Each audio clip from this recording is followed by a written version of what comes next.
Hello students, good morning.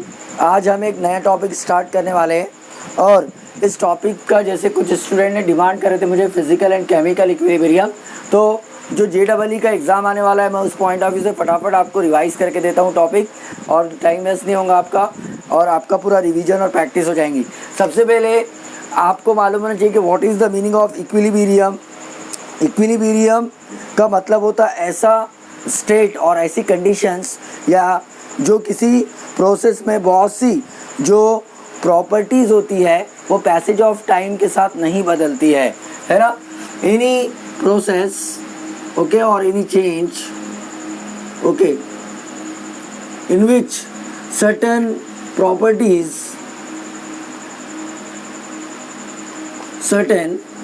properties does not changes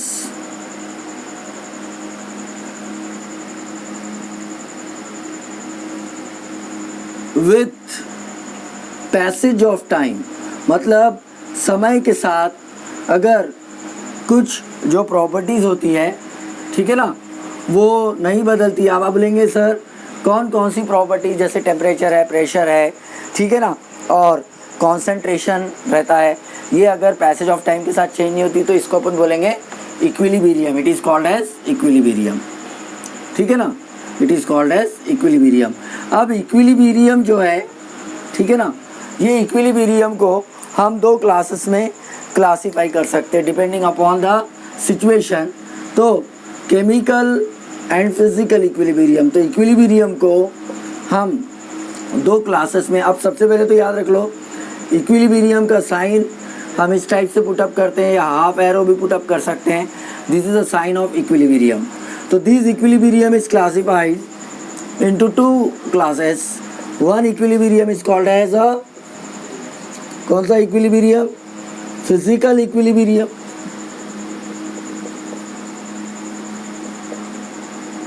And another equilibrium is a chemical equilibrium। Okay, now physical equilibrium किसे कहेंगे बेटा हम?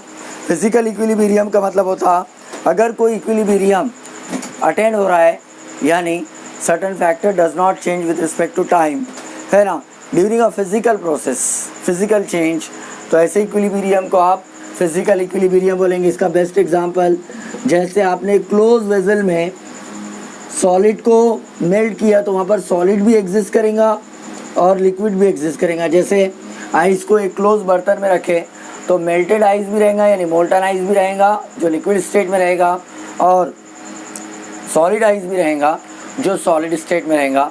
तो वहाँ पर कंटेनर में क्योंकि दोनों भी प्रेजेंट है, एग्जिस्ट कर रहे हैं, ठीक है ना, तो ये जो कंडीशंस है it is called as a physical equilibrium, यानी फिजिकल प्रोसेस का इक्विलिब्रियम फिजिकल इक्विलिब्रियम। और अगर मान लीजिए कोई केमिकल रिएक्शंस हो रही हैं और उस केमिकल रिएक्शन में कंटेनर में रिएक्टेंट और प्रोडक्ट एग्जिस्ट कर रहे हैं, तो केमिकल चेंज का जो इक्विलिब्रियम है उसे कहेंगे केमिकल इक्विलिब्रियम। अब हम बहुत ही ज़्यादा इम्पोर्टेंट पॉइंट पे आते हैं और हमको जैसे इक्विलिब्रियम में एक बेसिक कॉन्सेप्ट पढ़ने का रहता, that is called as a law of mass action। okay, what is the term? law of mass action। now what is the law of mass action? law of mass action is nothing but a theoretical concept। it is a relationship between the rate of reaction। अगर कोई भी reaction का rate कैसे निकालते बेटा? Change in concentration with respect to change in time, है ना। Rate of reaction को मैथमेटिकली आप डायरेक्टली प्रोपोर्शनल बताते हैं, ठीक है ना, active masses of the reactant से, ठीक है ना, एक्टिव मासेस ऑफ रिएक्टेंट के एक्टिव मासेस से अगर हम रेट ऑफ रिएक्शन को डायरेक्टली प्रोपोर्शनल बताते हैं तो that is called as a law of mass action. मैं आपको एक एग्जांपल लेके बताता, जैसे ये एक रिएक्शन हो रही है, मान लीजिए इन the state of not equilibrium it taking place directly for example. Okay, यहाँ पर आपको प्रोडक्ट मिल गया, ठीक है ना। अब अगर मैं इसका लॉ ऑफ मास एक्शन लिखूंगा तो मैं क्या बोलूँगा? Rate of the reaction is directly proportional to active mass कौन हो गया, a to the power a into b to the power b, that is called as a active masses.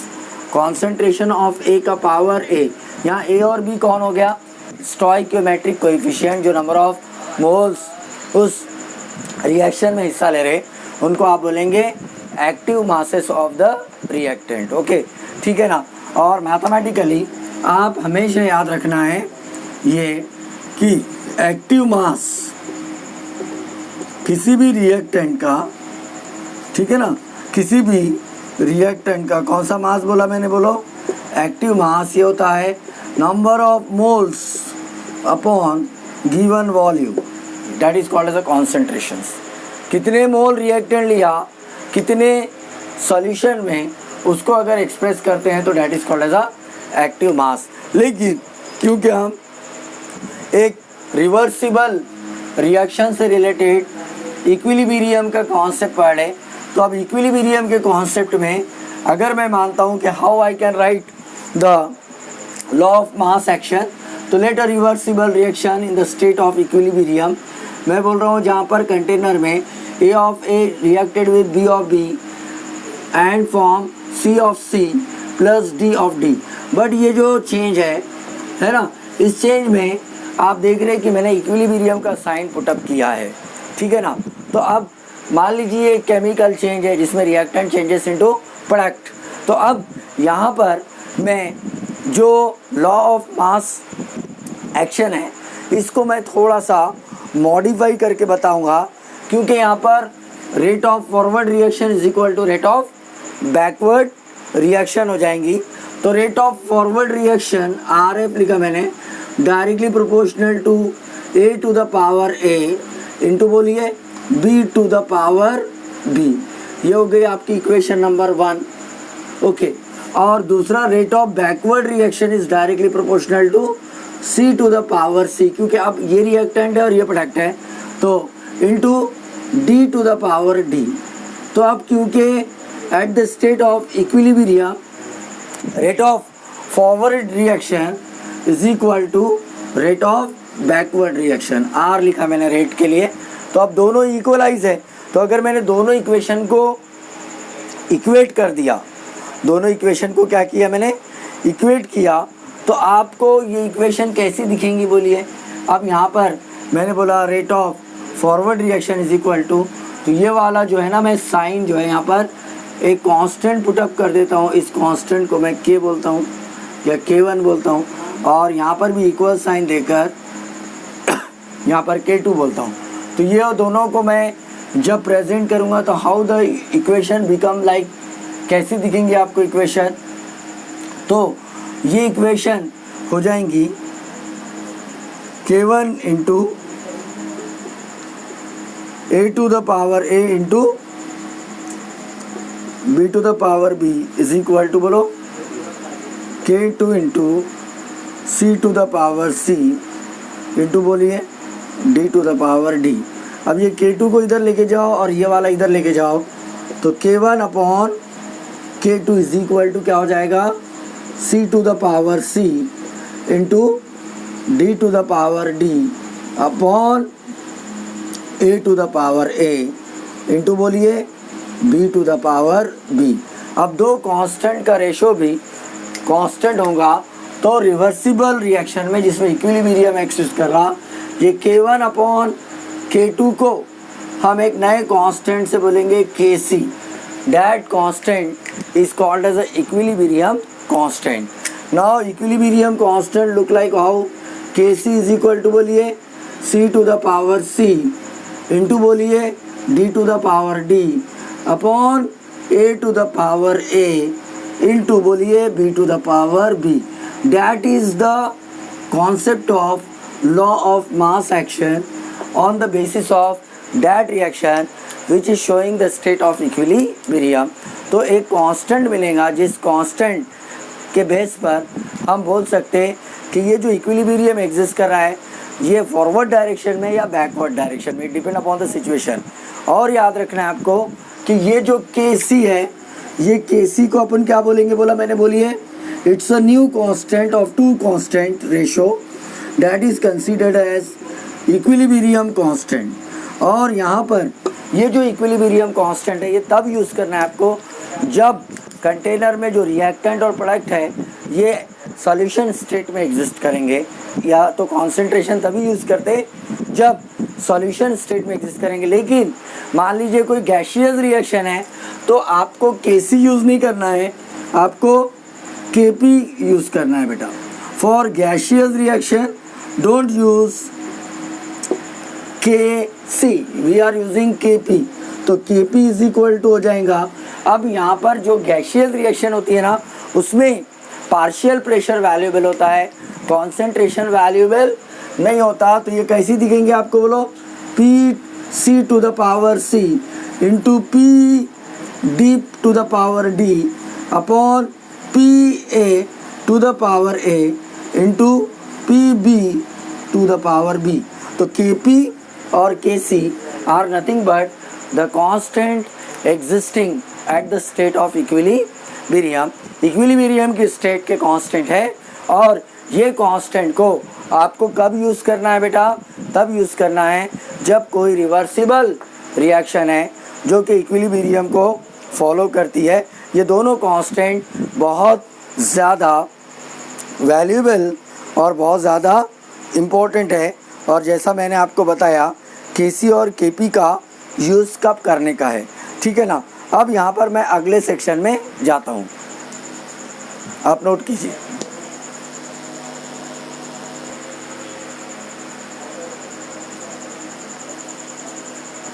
हाँ students, hello students, we are continuing. अभी मैं आपको एक term बता रहा हूँ that is called as a, मैंने आपको दो टर्म बताया डैट इज़ Kc, इसको बोलते हैं हम इक्विलिब्रियम कांस्टेंट,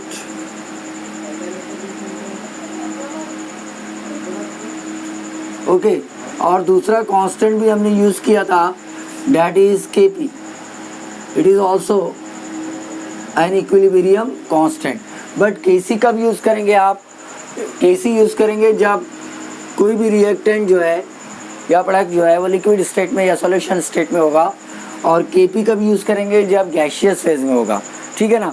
अब यहाँ पर एक और टर्म याद रखेंगे, रिएक्शन कोशेंट का मतलब क्या होता है, रिएक्शन कोशेंट, ठीक है ना। इसको हम Q से बताएंगे बेटा, ठीक है ना। अब एक रिवर्सिबल रिएक्शन है, ठीक है ना, इसमें कोई यानी इक्विलिब्रियम स्टेट पे नहीं है। अगर इक्विलिब्रियम स्टेट पे आप कांस्टेंट एक्सप्रेस कर रहे हैं तो इक्विलिब्रियम कांस्टेंट Kc या Kp बोलेंगे।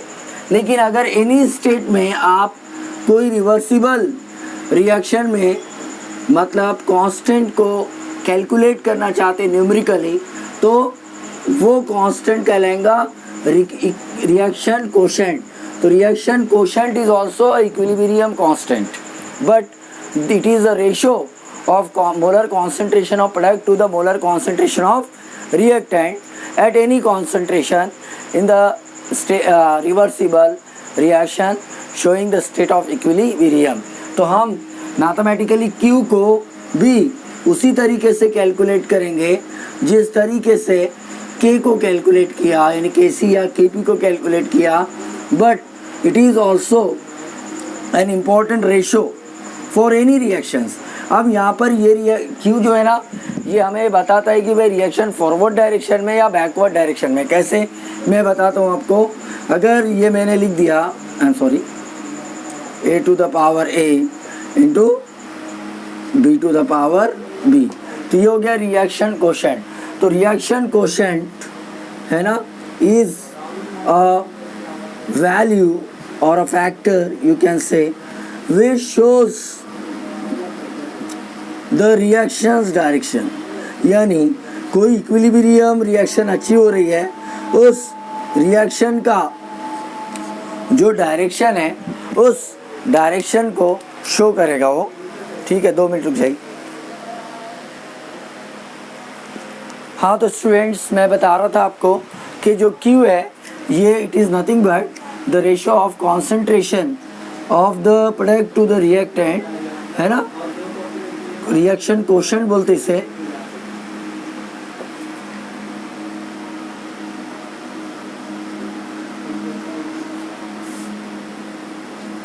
that is the ratio of concentration at any point,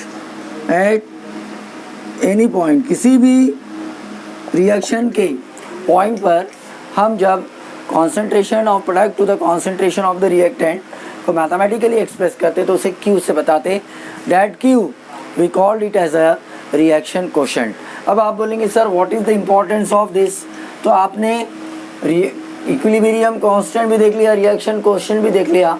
तो अगर मान लीजिए ये आपके पास Kc या Kp भी है, जिसको हम इक्विलिब्रियम कांस्टेंट K भी बोल सकते हैं, ठीक है ना, और आपके पास Q है, तो इन दोनों के रिलेशनशिप है ना, या न्यूमेरिकल वैल्यू के बेस पर, है ना, न्यूमेरिकल वैल्यू के बेस पर हम डिसाइड कर सकते कि रिएक्शन फॉरवर्ड डायरेक्शन में रहेंगी या बैकवर्ड डायरेक्शन में रहेंगी। अगर मान लीजिए आपका Q ग्रेटर देन K है, मतलब रिएक्शन कोशेंट का न्यूमेरिकल वैल्यू इक्विलिब्रियम कांस्टेंट के ज़्यादा है, तो आप बोल सकते हैं कि ये जो रिएक्शन है ये राइट टू लेफ़्ट प्रोसीड कर रही है, मतलब इरिवर्सिबल रिएक्शन है, और ऐसे रिएक्शन को हम फॉरवर्ड डायरेक्शन रिएक्शन बोलेंगे, ठीक है ना। क्यों ऐसा हुआ? क्योंकि एट एनी पॉइंट में concentration of product is always greater than concentration of the reactant. That's why ये ऐसी रिएक्शन हो गई जो राइट टू लेफ्ट प्रोसीड कर रही है, मतलब फॉरवर्ड डायरेक्शन में प्रोसीड कर रही है। अगर Q का न्यूमेरिकल वैल्यू छोटा है K से, तो प्रोडक्ट का कॉन्सेंट्रेशन रिएक्टेंट से कम हो गया। इसका मतलब यहाँ पर प्रोडक्ट ज़्यादा हो गया, रिएक्टेंट कम हो गई, मतलब रिएक्शन इक्विलिब्रियम को अचीव करने के बाद बैक साइड में जा रही है, मतलब it's a backward direction reaction. समझ में आ रही मेरी बात? ये कौन सी रिएक्शन हो गई? Backward direction. और अगर मान लीजिए Q का जो न्यूमेरिकल वैल्यू है ना, ये मान लीजिए एग्जैक्टली मतलब 0 आ गया, है कि नहीं? Q इक्वल टू क्या है बोलो? 0। अब 0 हो सकता है क्या? 0 कब हो सकता है? जब दोनों जगह कॉन्सेंट्रेशन सेम है ना, तो आप 0 बोलने से बेटर है 1 भी बोल सकते हो, बट रेशो इज़ कांस्टेंट। तो हम यहाँ पर कुछ बुक्स के हिसाब से 0 मान लेते हैं। तो यहाँ पर आप मानेंगे कि कंटेनर स्टैग्नेंट हो गया है, रिएक्टेंट और प्रोडक्ट स्टेबल हो गए हैं, रिएक्शन हो ही नहीं रही ना, तो कंटेनर में प्रोडक्ट और रिएक्टेंट तो है लेकिन रिएक्शन स्टॉप हो गई, तो Q 0 हो जाएगा। तो ऐसे केस में इक्विलिब्रियम मानेंगे। लेकिन ये रॉन्ग बोलने से बेटर है कि यहाँ पर K का वैल्यू है ही नहीं, इसलिए 0 लिखा मैंने, लेकिन यहाँ पर Q इक्वल टू K मान सकते हैं आप। Q इक्वल टू क्या मान सकते हैं? K, यानी रिएक्शन कोशेंट। तो reaction quotient is nothing but the ratio of concentration of product to the concentration of reactant at any point। लेकिन equilibrium constant is a ratio of concentration of product to the reactant at the state of equilibrium, ठीक है ना। and equilibrium is a condition in which all the factors remains constant with respect to time। तो student आज का lecture बहुत ही interesting हुआ। मैं कल आपको इक्विलिब्रियम से रिलेटेड और भी कॉन्सेप्ट बताऊंगा। You just wait that video. Thank you very much.